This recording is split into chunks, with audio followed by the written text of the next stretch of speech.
نحمده ونصلي على رسوله الكريم اما بعد فاعوذ بالله من الشيطان الرجيم بسم الله الرحمن الرحيم رب اشرح لي صدري ويسر لي امري واحلل عقدة من لساني يفقهوا قولي.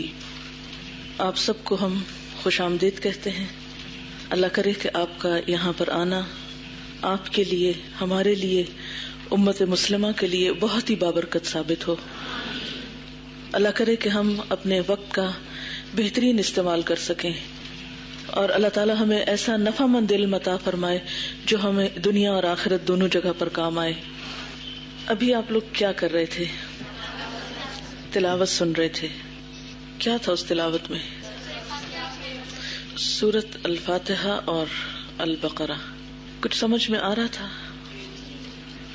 تو پھر آپ لوگوں کو تو سب کچھ آتا ہے، پھر یہاں کیا کرنے آئے ہیں؟ سب کچھ نہیں آتا.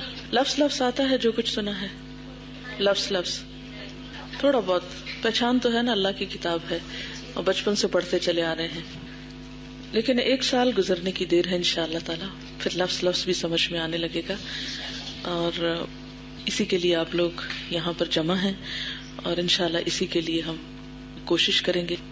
آپ کیا سمجھتے ہیں کہ یہاں آنے کا مقصد کیا ہے اور یہ ادارہ کیوں بنایا گیا ہے؟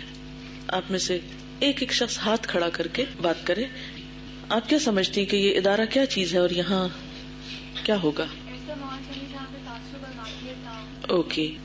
ان کے خیال میں یہاں پر تعصب اور مادہ پرستی کے بغیر علم دیا جائے گا اور یہ وہ سیکھنے کے لیے آئی ہیں. اور کیا ایکسپیکٹ کرتے ہیں آپ یہاں کیا ہوگا؟ یہ ایکسپیکٹ کرتی ہیں کہ وقت کی پابندی اور ڈسپلن ہوگا یہاں پر، جیسا کہ نام سے ظاہر ہے، الہدا، ہدایت کا راستہ. اور اللہ کرے کہ آپ کی توقع پوری ہو اور سب نئے آنے والے بھی اعلیٰ اخلاق کا مظاہرہ کریں، کیونکہ ہوتا یہ ہے کہ جن لوگوں کے آپ اخلاق دیکھتے ہیں وہ یہاں سے چلے جاتے ہیں اور پھر سب آلموسٹ ایک جیسے لوگ آتے ہیں اور ظاہر ہے کہ وہ بھی تربیت یافتہ نہیں ہوتے، وہ قرآن نہیں پڑھے ہوتے، پھر وہ کچھ نہیں کرتے، پھر آپ مایوس ہونے لگتے ہیں. توقعات آپ کی کسی سے ہوتی ہیں، واسطہ آپ کو زیادہ تر کسی اور سے پڑتا ہے. تو اس لیے یہ بات ذہن میں رہے کہ ابھی اس کلاس میں سب آپ ایک طرح سے را مٹیریل ہیں اور اس کو کچھ نکھرنے بننے میں وقت لگے گا. جی، آپ قرآن کا فہم اور اس پر عمل. جی، تعلیم کے ساتھ ساتھ تربیت، قرآن کے ساتھ ساتھ سنت بھی. Good answer. اور زندگی کا مقصد پتہ چلے گا. جی انشاءاللہ. اور آپ دنیا کو سنوارنے کے ساتھ ساتھ آخرت بھی، اور آخرت کو سنوارنے کے ساتھ ساتھ دنیا بھی. جی، ہمارے وقت کا بہترین استعمال ہو اور دن اور رات ہم اللہ تعالیٰ کی مرضی کے مطابق گزار سکیں. جی، اور وہ سکون جو ہم اپنی زندگی میں باہر کی دنیا میں تلاش کرتے ہیں وہ ہم اپنے اندر کی دنیا میں تلاش کریں. جی، اور انشاءاللہ تعالیٰ یعنی صرف نام کے مسلمان نہیں بلکہ حقیقی مسلمان بننے کی کوشش. ٹھیک ہے. اور الحمدللہ یعنی بغیر کسی لالچ اور بغیر کسی غرض اور بغیر کسی نفسہ نفسی کے اللہ کے لیے اپنے آپ کو خالص کر کے کام کرنا، قرآن و سنت کی روشنی میں بہترین راستے کا انتخاب. ٹھیک ہے. فرقہ واریت سے الگ ہو کر، یعنی ہم آپ سے یہ نہیں پوچھیں گے آپ کس فرقے سے آئے ہیں، کس گروہ سے آئے ہیں، کس مسلک سے آئے ہیں. ہم ایون یہ بھی نہیں پوچھیں گے آپ مسلمان ہیں بھی کہ نہیں، اس لیے کہ یہ سب کے لیے، کیونکہ قرآن سب کے لیے ہے. یا ایھا الناس کہہ کے اے لوگو، تو اے لوگوں میں تو صرف مسلمان نہیں آتے، سب آتے ہیں. کہاں یہ کہ مسلمانوں کی قسموں کو چھانٹنے لگے انسان. یعنی یہ پیغام سب کے لیے، قرآن سب کے لیے. ہمارا موٹو کیا ہے؟ قرآن سب کے لیے. کیونکہ قرآن کیا ہے؟ اللہ کا کلام ہے اور اللہ کی باتیں سب کے لیے، ساری مخلوق کے لیے، کیونکہ اس کے پیدا کیے ہوئے نا سارے بندے. جی جی، گاڈ کانشیسنس یا اللہ تعالیٰ کا ایک احساس یا اللہ تعالیٰ کی پریزنس کی ایک جو فیلنگ ہے یا اس کے ساتھ ایک تعلق اور ایک جو وابستگی ہے ہماری، اس کو ڈیولپ کرنے کے لیے. اور جو بات بھی ہو دلیل کے ساتھ ہو. اس پر سٹریس ہوگا کہ بغیر دلیل کے باتیں نہ کی جائیں، تاکہ جو عمل کرنا چاہے وہ کھلے دل سے کرے اور جو نہ کرنا چاہے وہ پھر اللہ کے ہاں اپنا جواب سوچ لے. یعنی ہم صرف باتیں کرنے والے نہ ہوں بلکہ ہمارے عمل سے پتہ چلے کہ ہم کیا چاہتے ہیں. آپ بھی ایک دوسرے پر امپوز نہیں انشاءاللہ تعالیٰ کریں گے، یعنی جبرن نہیں. مجھے جو بات اچھی لگتی ہے سب کے ساتھ مل کر بیٹھ کر، وہ یہ ہے کہ اگر اس وقت ہم کوئی کتاب پڑھ رہے ہوتے گھر میں بیٹھ کے یا خود سے ٹرانسلیشن پڑھ رہے ہوتے تو اتنی باتیں جو مختلف لوگوں نے کی ہیں یہ ہم سیکھ پاتے. تو صرف ایک تھیم تھی نا جس میں 8-10 لوگ بولے ہیں اور ہر ایک نے ڈفرنٹ بات کی ہے تقریباً. میرا سوال آپ سے یہ ہے کہ کیا اکیلے قرآن پاک کا گھر میں بیٹھ کر ترجمہ پڑھنے سے یہ علم کی گہرائی اور وسعت اور علم سے محبت اور فیلنگ کیا یہ آ سکتی ہے؟ نہیں آ سکتی. اگر یقین نہ آئے تو اکیلے جا کے تجربہ کر کے دیکھ لیجئے. آج شام آپ تھوڑی دیر کے لیے کوئی بھی ٹرانسلیشن جو آپ کے گھر میں موجود ہو اسے کھولیے اور پڑھیے اور سوچئے کیا سمجھ میں آتا ہے. پھر تفسیر کھول لیجئے کیا سمجھ میں آتا ہے، اور پھر یہاں بیٹھ کر سب کے ساتھ مل کر پڑھیے، پھر اس فرق کو دیکھیے کہ کیا فرق ہے. حقیقت یہ ہے جیسے ایک حدیث میں آتا ہے، جماعت پر اللہ کا ہاتھ ہوتا ہے. یعنی جماعت سے مراد یہاں کوئی پولیٹیکل پارٹی نہیں ہے یا کوئی ریلیجس پارٹی نہیں ہے. جماعت سے مراد جیسے جماعت اول، جماعت دوم، جماعت سوم ہوتا ہے نا اسکولوں میں. جماعت کا لفظ جو ہے وہ ہماری اپنی اردو کا لفظ ہے اور بچپن سے ہم سنتے پڑھتے آئے ہیں. تو اس کو جماعت کیوں کہتے ہیں؟ کسی بھی اسکول کی کسی جماعت کو جماعت کیوں کہتے ہیں؟ جماعت کا لفظ کس سے نکلا ہے؟ جمع سے نکلا ہے. جیم میم عین، جمع کرنا. تو جمع کرنے میں کانسیپٹ کیا ہے؟ جہاں بھی لوگ جمع ہو کر بیٹھیں گے وہ کیا بن جائے گی؟ چاہے وہ کسی بھی مقصد کے لیے بیٹھے ہوں. تو جماعت کا مطلب کیا ہوتا ہے؟ لوگوں کا جمع ہونا، لوگوں کا اکٹھے ہونا. ایک ہوتا ہے انڈیویجول لیول پر کام اور ایک ہوتا ہے کلیکٹیولی، انفرادی سطح پر کام اور اجتماعی سطح پر کام. ایک ہے پرسنل لیول کا کام اور ایک ہے انٹر پرسنل، مل جل کر کام کرنا، اکٹھے ہو کر کام کرنا. ان دونوں کاموں میں فرق ہے. کیا فرق ہے؟ شابش. انفرادی لیول پر جو کام ہوگا، اکیلے میں جو کام ہوگا اس کا فائدہ مجھ کو ہوگا، لیکن جو اکٹھے ہو کر کام ہوگا اس کا فائدہ سب کو ہوگا. مثلاً آپ میں سے ہر ایک نے جو ایک بات کی ہے، اگر آپ اکیلے گھر میں بیٹھ کے کرتے تو آپ کی یہ بات ایک ہوتی اور آپ تک ہی رہتی. لیکن جب آپ نے گروپ میں بات کی تو اس کو کتنے لوگوں نے سنا؟ جتنے بھی سارے گروپ میں موجود ہیں. تو گویا 1 سیکنڈ میں آپ نے کتنا ثواب کمایا؟ جتنے لوگوں کو آپ نے بات سنائی ان سب نے جو سیکھا وہ سکھانے والے آپ بن گئے نا. تو ثواب بھی زیادہ ہے، فائدہ بھی زیادہ ہے. ہاں اچھا، اور کیا فرق ہوتا ہے اکیلے کام کرنے میں اور مل کر کام کرنے میں؟ جی آپ فرمائیے. شابش. مل کر کام کرنے سے کام آسان ہو جاتا ہے اور اکیلے کرنے میں بعض اوقات آپ تھک جاتے ہیں اور چھوڑ بیٹھتے ہیں. ایسا ہوتا ہے نا. اکٹھے کام کرنے میں آپ کی اسپرٹس ہائی رہتی ہیں، اکیلے کام کرنے میں آپ بعض اوقات بور ہو جاتے ہیں، بعض اوقات تھک جاتے ہیں، بعض اوقات آپ لاسٹ ہو جاتے ہیں، آپ کو سمجھ نہیں آتا اور آخر کار چھوڑ بیٹھتے ہیں. مل کر کام کرنے میں مسابقت کا جذبہ یا کمپٹیشن آتا ہے اور اس میں انسان ایک دوسرے سے آگے نکلنے کی کوشش میں زیادہ کام کر لیتا ہے. مل کر کام کرنا زیادہ کام کرنے کا سبب بن جاتا ہے. دوسروں کی غلطیوں سے انسان سیکھتا ہے، دوسروں کی اچھائیوں سے بھی سیکھتا ہے، اور بعض اوقات کوئی غلطی کر رہا ہوتا ہے تو اس میں اپنی اصلاح بھی کر لیتا ہے، خاموشی سے پتہ ہی نہیں چلتا. اور جی برکت ہوتی ہے مل کر کام کرنے سے. اکیلا ذہن ایک ہوتا ہے، اشتراک ذہن بہت سے ذہنوں کا نچوڑ ہوتا ہے. یعنی اکیلے کام کرنے میں ایک ذہن کام کر رہا ہوتا ہے، یو آر اونلی ون. لیکن جب آپ بہت سارے مل کر کام کرتے ہیں تو ایک جگہ پر سب کی انرجی اکٹھی ہوتی ہے تو اس میں وہ کام زیادہ اسٹرانگ ہو جاتا ہے، مضبوط ہو جاتا ہے. اور کوئی فائدہ؟ آپس میں انسانوں کے تعلقات بھی مضبوط ہوتے ہیں. مثلاً یہاں آنے سے پہلے آپ ان سب کو نہیں پہچانتے تھے. اب آہستہ آہستہ اس سال میں آپ بہت سے نئے فرینڈز بنائیں گے, نئے لوگوں کو پہچانیں گے, نئے لوگوں سے سیکھیں گے. اگر آپ گھر میں اکیلے بیٹھ کے پڑھ رہے ہوتے تو نتیجہ کیا ہوتا کہ آپ اکیلے ہی رہتے اور آپ بہت کچھ سیکھ نہیں سکتے. یاد رکھیے کہ انسان جو ہے وہ اکیلا نہیں رہ سکتا. انسان کی ضرورت ہے. اور جب بہت سے لوگوں کی جو نالج ہے, مثلاً آپ میں سے کوئی سائنس کا علم رکھتا ہوگا, کسی کو ہسٹری کا بہت اچھا پتا ہوگا, کسی کی لینگویج کوئی اچھی ہوگی, کسی کا کچھ. آپ میں سے ہر ایک نے مثلاً کم از کم 10 سال 15 سال پڑھنے میں گزارے اور ڈفرینٹ بیک گراؤنڈ سے آئے ہیں, مختلف علاقوں سے, مختلف شہروں سے, مختلف گھرانوں سے. آپ نے الگ الگ اپنے اپنے علاقوں میں بہت کچھ سیکھا. یہاں آ کر جب سب آپ اکٹھا شیئر کریں گے ڈسکشنز میں, مختلف کام کرنے میں, تو اس سے کیا ہوگا, آپ کی شخصیت کو ایک نیا رنگ ملے گا. مختلف لوگوں کے تجربات سے فائدہ اٹھایا جاتا ہے. جی, انسان کی نفسیات میں یہ چیز ہے کہ وہ اپنی بات دوسروں کو بتانا چاہتا ہے اور دوسروں کی جاننا چاہتا ہے. انکویزیٹو بھی ہوتا ہے نا, آپ جاننا چاہتے ہیں اچھا یہ کیا کر رہے ہیں, یہ کیسے لکھ رہے ہیں, یہ کیسے پڑھ رہے ہیں, یہ کہاں سے آئے. یہ انسان کی فطرت میں ہے. اس سے آپ دوسروں سے بہت کچھ سیکھ پاتے ہیں. لیکن ایک خطرہ بھی ہوتا ہے کہ اگر آپ کی کمپنی اچھی نہ ہو تو آپ بہت کچھ غلط بھی سیکھ جاتے ہیں. تو انشاءاللہ تعالی جب اللہ کے نام پر ہم اکٹھے ہوں گے تو اس میں کیا فائدہ ہوگا کہ ہم انشاءاللہ اچھی اچھی باتیں ایک دوسرے سے سیکھیں گے. اس کا یہ مطلب نہیں کہ سب اچھا ہوگا, سب اچھا نہیں ہوگا, مشکلات بھی ہوتی.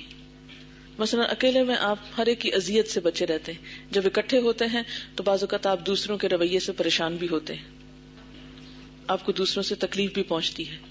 ایسے میں جو شخص صبر کر جائے اور خوبیوں کی طرف نظر رکھے تو نتیجہ کیا ہوتا ہے کہ انسان بہت کچھ سیکھتا چلا جاتا ہے. اور پھر کون اچھا کر رہا ہے, کون اچھا نہیں کر رہا, اس کی ہمیں پہچان کون دیتا ہے؟ اللہ کی کتاب دیتی ہے, قرآن دیتا ہے.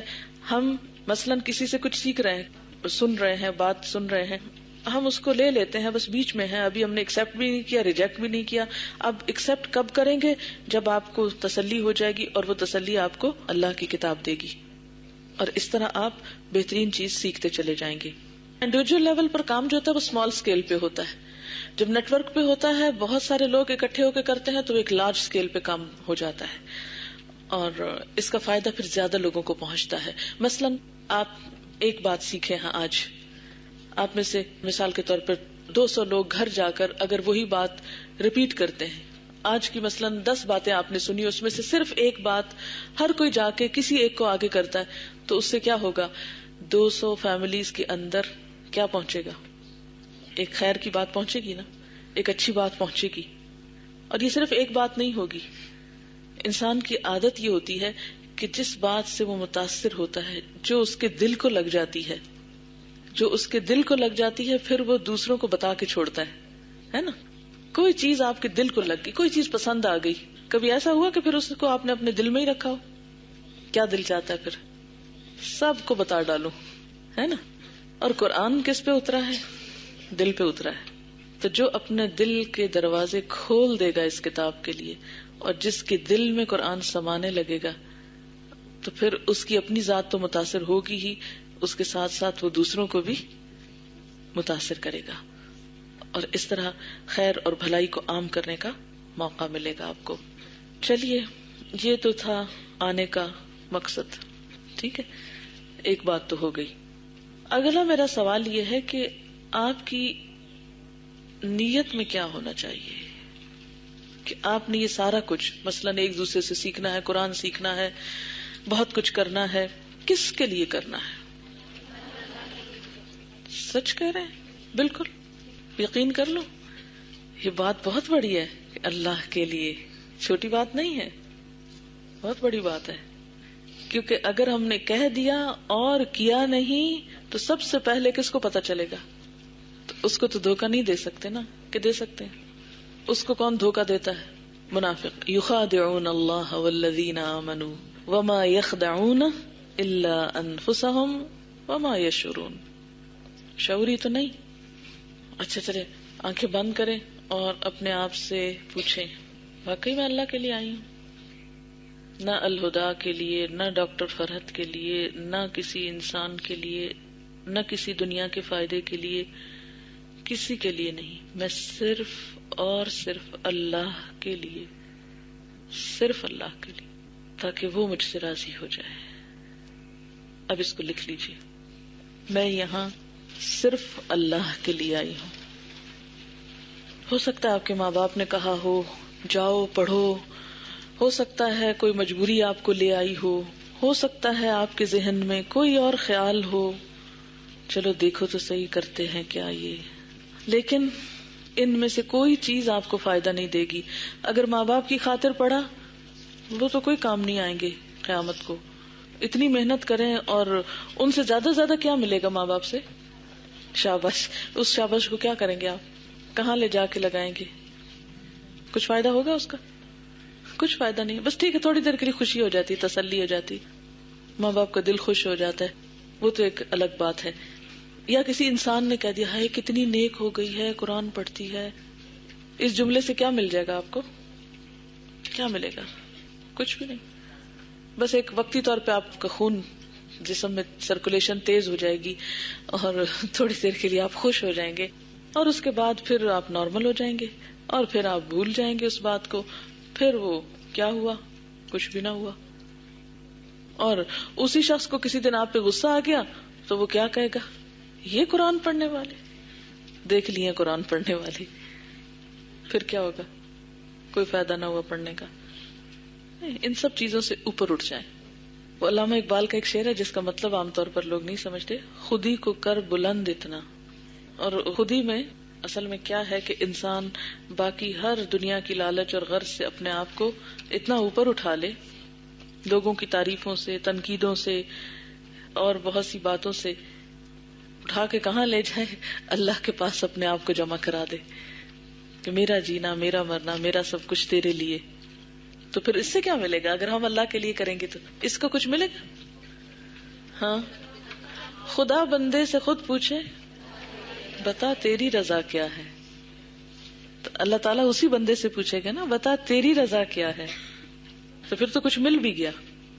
لیکن اگر ہم نے اس کے لیے کیا، اس کے لیے کیا، اس نے شاباش دے دی، اس نے کچھ کہہ دیا، اس نے کوئی تعریف کر دی، بس ختم، خلاص ادھر ہی، اور پھر جب اللہ کے پاس پہنچ اللہ تعالیٰ فرمائیں گے جن کے لیے کیا تھا وہ انہوں نے تمہاری تعریفوں کے پروانے لکھ دیے، بس ختم ہوگی بات، اب یہاں تمہارے لیے کچھ نہیں۔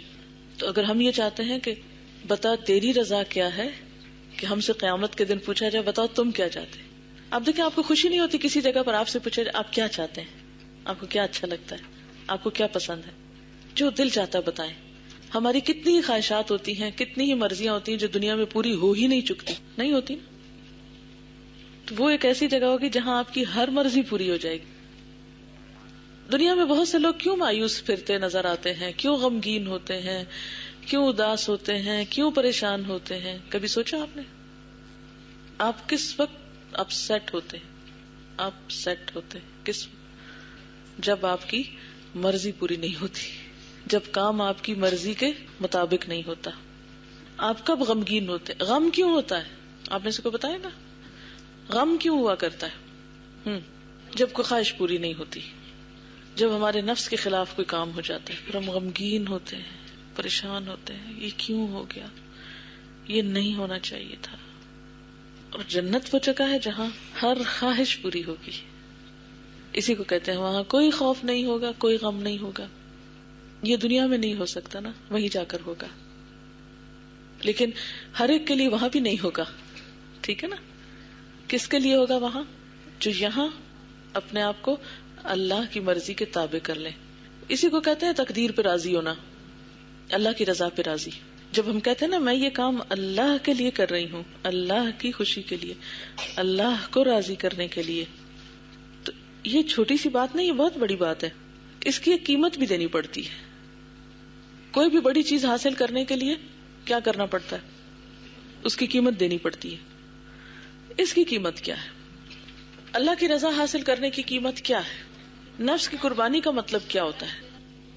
بات یہ ہے کہ اللہ کی خوشی پانے کے لیے، اللہ کی رضا پانے کے لیے اپنی رضا کو قربان کرنا پڑتا ہے، اپنی مرضی قربان کرنی پڑتی ہے، ٹھیک ہے؟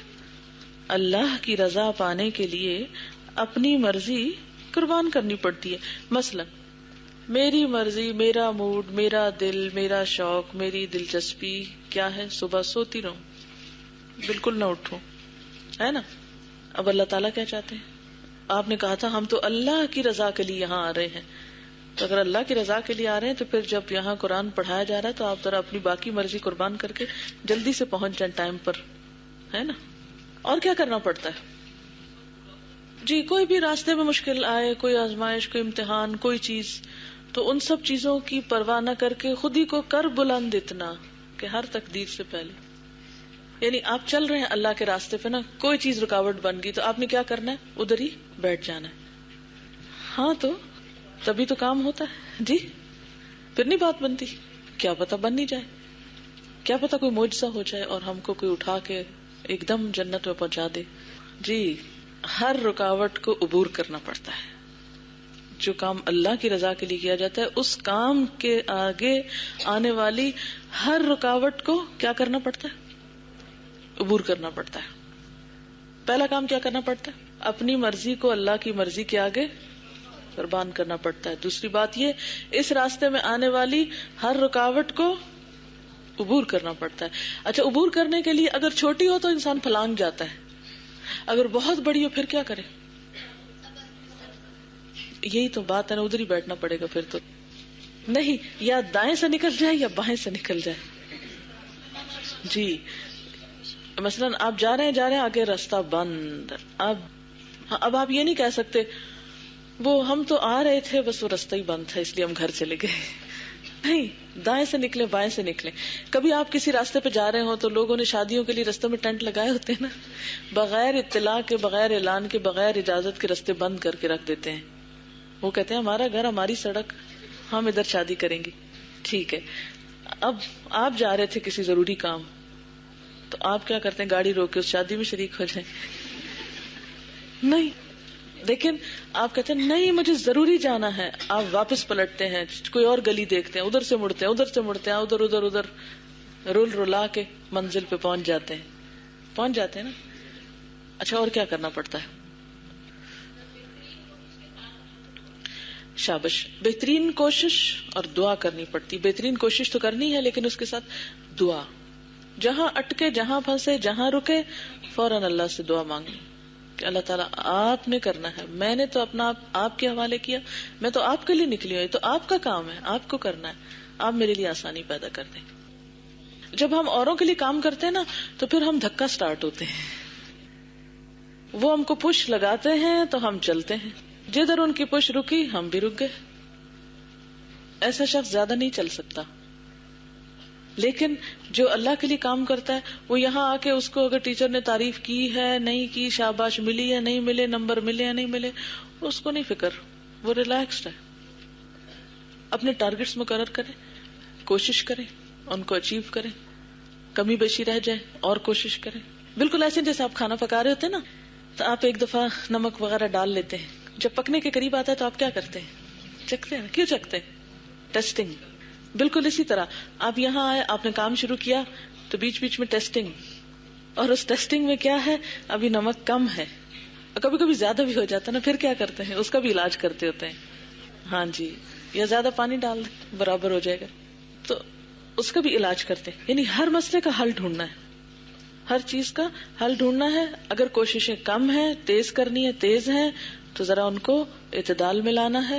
لیکن جو غرض آج آپ لے کے یہاں بیٹھے ہیں، جس نیت سے، جس ارادے سے، جس مقصد سے، اس کو ہر قیمت پہ پورا کرنا ہے.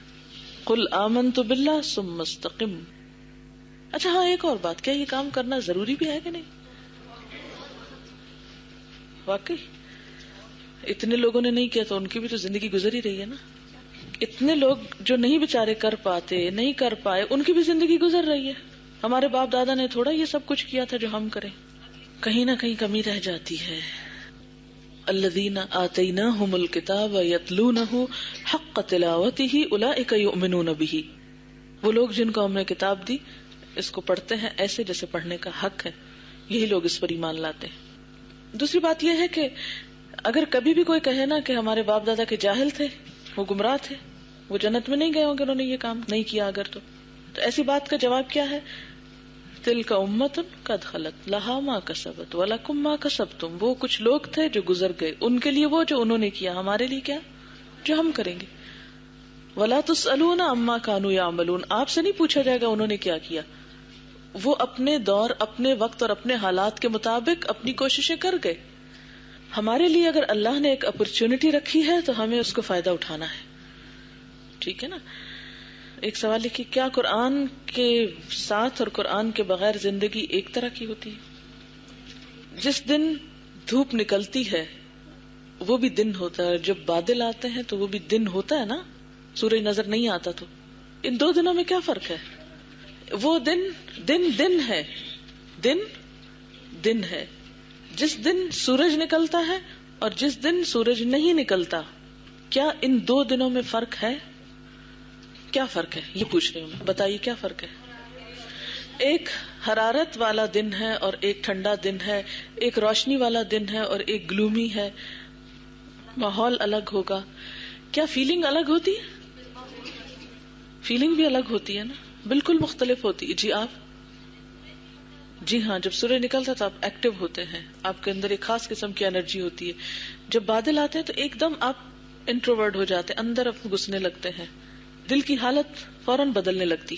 سورج کی روشنی میں باریک سے باریک چیز نظر آنے لگتی ہے، جبکہ کلاؤڈی ویدر میں ایسا نہیں ہوتا. اور خصوصاً اس وقت جب بہت دنوں کے بعد نکلے.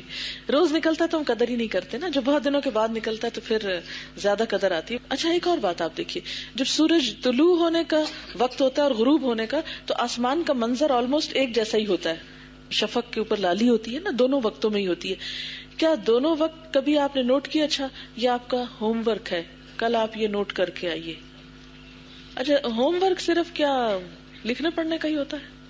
کچھ اور ہوم ورک ہو سکتا ہے کہ نہیں ہو سکتا؟ ہو سکتا ہے، کیونکہ یہ کتاب بھی اللہ کی اور یہ کائنات بھی اللہ تعالیٰ کی ہے. آپ کل سورج نکلنے کا منظر اور آج شام سورج غروب ہونے کا منظر نوٹ کیجیے اور فیلنگز اپنی نوٹ کیجیے، دونوں میں فرق کیا ہے. تو سورج کے طلوع اور غروب دونوں میں سورج نیچے جا چکا ہوتا ہے، لیکن جب آمد کا وقت ہوتا ہے اور اس وقت آسمان پہ روشنی پھیل رہی ہوتی ہے، اور جب جا رہا ہوتا ہے تو اس وقت بھی روشنی ہوتی ہے، مگر اس وقت اندھیرا پھیل رہا ہوتا ہے. ایک وقت اندھیرے کو بھگا رہا ہوتا ہے اور ایک وقت اندھیرے کو لا رہا ہوتا ہے. دونوں میں فرق ہے. تو قرآن کا زندگی میں طلوع ہونا روشنی ہے، ترقی ہے. چلیے، اور اچھا نیت اللہ کے لیے ہوگی تو اور اللہ کے لیے کام کرنا ہوتا ہے تو پھر اور کیا ہو سکتا ہے؟ چلیے وہ قرآن آپ کو بتاتا رہے گا، اب ساری باتیں پہلے ہی دن تھوڑی کرنی ہے. اچھا انسان جہاں بیٹھتا ہے اس جگہ کے بارے میں پتہ ہونا چاہیے نا کچھ، کہ نہیں؟ مثلاً آپ کسی ایسے نئے گھر میں داخل ہوتے ہیں اور آپ کو پتہ نہیں ہوتا تو گھبراہٹ ہوتی رہتی ہے نا کہ پتہ نہیں یہاں کیا ہوتا ہے، وہ کیا ہے، یہ کمرہ کیوں ہے، یہ برآمدہ کیوں ہے، یہ لوگ کہاں جا رہے ہیں، یہ کہاں سے آ رہے ہیں، ہے نا. اچھا اور یہاں کیا ہوتا ہے؟ تو قرآن پاک کی ایک آیت ہے، قل هل يستوي الذين يعلمون والذين لا يعلمون. کیا وہ لوگ جو جانتے ہیں اور وہ جو جانتے نہیں برابر ہو سکتے ہیں؟ نہیں ہو سکتے. تو کسی بھی چیز کا علم ہونا اور علم نہ ہونا یہ کیا ہے؟ برابر نہیں. سیکھنے کے لیے تین چیزیں بڑی اہم، ایک ہے کتاب، دوسرا ہے استاد اور تیسرا ہے ماحول اور جگہ. یہ ٹرائی اینگل بنتا ہے، کتاب، استاد اور ماحول. ٹھیک ہے. کتاب تو اللہ کی آپ پڑھیں گے، کون لوگ آپ کو سکھائیں گے، کون آپ کی تربیت کریں گے، کون آپ کی کیا خدمت کریں گے، ان کا تعارف بھی ضروری ہے. یہ کتاب اپنا تعارف خود کرائے گی، اس وقت مجھے اس پہ لیکچر دینے کی ضرورت نہیں. جو آپ پڑھتے جائیں گے آپ کو پتا چلتا جائے گا، کتاب کا تعارف ہو جائے گا، استاد کا. اور تیسرا یہ کہ یہ جو جگہ ہے، یہ ادارہ ہے، یہ کیا ہے، کب بنا اور اس میں کیا کیا ابھی ہوتا ہے، کیا کیا آئندہ ہونا ہے، کہاں کہاں اس کی شاخیں ہیں وغیرہ وغیرہ، تاکہ آپ ایک علم کی روشنی میں یہ سفر طے کریں. تو یہ کتابچہ ہے سب کے پاس، الہدا کیا ہے؟ نہیں ہے. اس کی ایک کاپی آپ حاصل کر لیجئے، یہ ہر وقت آپ کے بیگ میں ہونا چاہیے. ٹھیک ہے.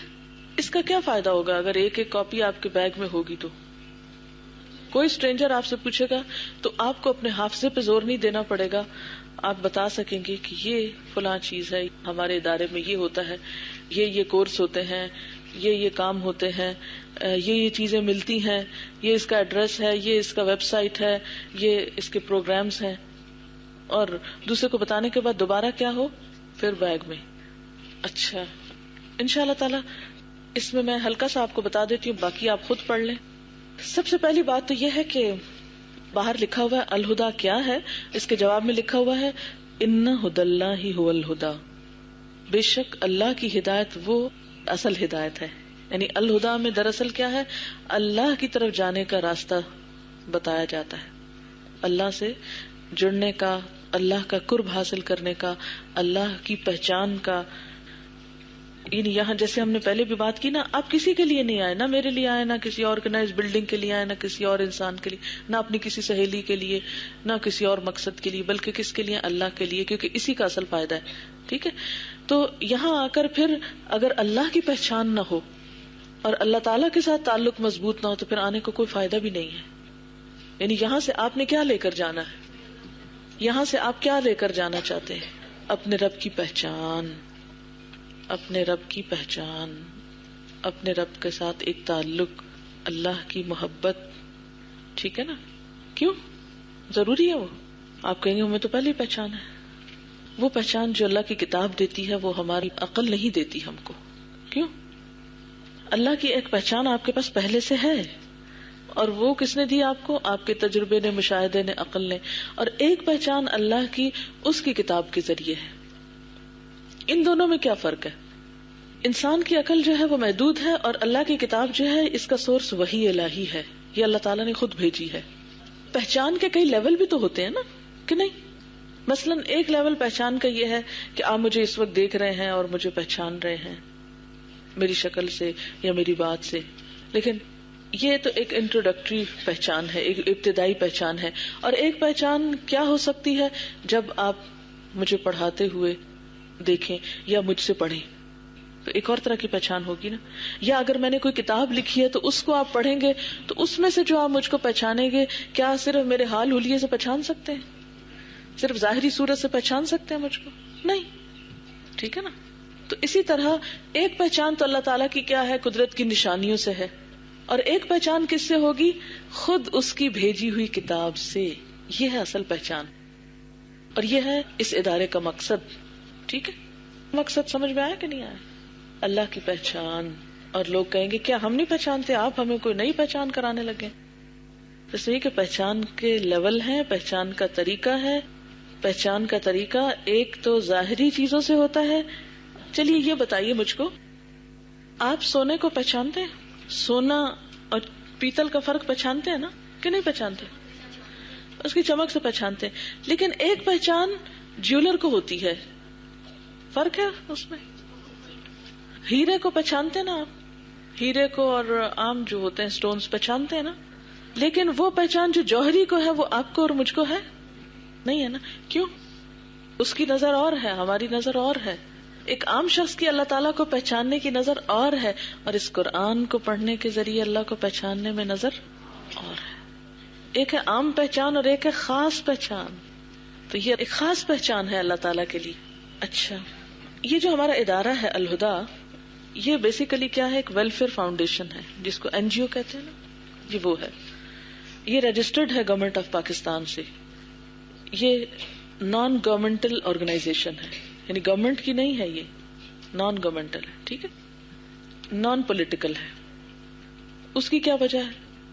اچھا یہ بتائیے کہ دین میں پالیٹکس ہے یا نہیں ہے؟ دین میں تو پالیٹکس ہے، لیکن دین میں پولیٹیکل پارٹیاں اس طرح نہیں ہے کہ وہ دین کا حصہ ہوں. یعنی دین کے اندر پالیٹکس بھی ہے، یعنی دین ہمارا سیاست کے طریقے اور وہ سب کچھ بھی بتاتا ہے، لیکن کسی ایک خاص پارٹی کے لیے نہیں ہے وہ، بلکہ کیا ہے؟ آن دا ہول سب مسلم امہ کے لیے. تو ہم اپنے آپ کو نان پولیٹیکل کیوں کہتے ہیں؟ کہ اس کا مطلب یہ ہے کہ اگر آپ کسی بھی پارٹی سے تعلق رکھتے ہیں تو ہم آپ کے لیے باعث نہیں. عموماً کیا ہوتا ہے، جو ایک پارٹی سے ہوتا ہے وہ اپنی پارٹی کو اچھا کہتا ہے، دوسری پارٹی کو اچھا نہیں سمجھتا. لڑائی جھگڑے ہوتے ہیں نا ہمارے ملک میں، کہ نہیں ہوتے؟ اس لیے لڑائی جھگڑے ختم کرنے کے لیے ہم نے اس کو نان پولیٹیکل رکھا ہے. ٹھیک ہے، پھر غیر فرقہ وارانہ ہے. آپ شیعہ ہوں، سنی ہوں، کچھ ہوں، جو مرضی ہوں، ہمیں اس سے کوئی غرض نہیں. ہمیں اس سے کوئی غرض نہیں آپ پولیٹیکلی کون ہے، ہمیں اس سے کوئی غرض نہیں آپ کا ذات پات کیا ہے، ہمیں اس سے کوئی غرض نہیں آپ کی لینگویج کیا ہے، ہمیں اس سے کوئی غرض نہیں آپ کی مالی حیثیت کیا ہے، آپ کس خاندان سے آتے ہیں، اس سے ہمیں کوئی غرض نہیں. ہم آپ کو کس طرح پہچانتے ہیں کہ آپ ہمارے لیے ویلیوبل کیوں ہیں، اور آپ کی ہماری نگاہوں میں قدر کیا ہے، کہ آپ اللہ کی بنائی ہوئی ایک پیاری مخلوق ہے، اور آپ میں سے ہر ایک الگ ہے نا، فرق ہے. آپ میں سے کوئی ایک دوسرا ہے، کوئی ایک دوسرا ہے، یعنی جو آپ ہے وہ کوئی اور بھی ہے، کوئی بھی نہیں ہے. جو آپ ہے بس آپ ہے. اس لیے آپ میں سے ایک ایک شخص ہمارے لیے انتہائی قیمتی ہے. ٹھیک ہے.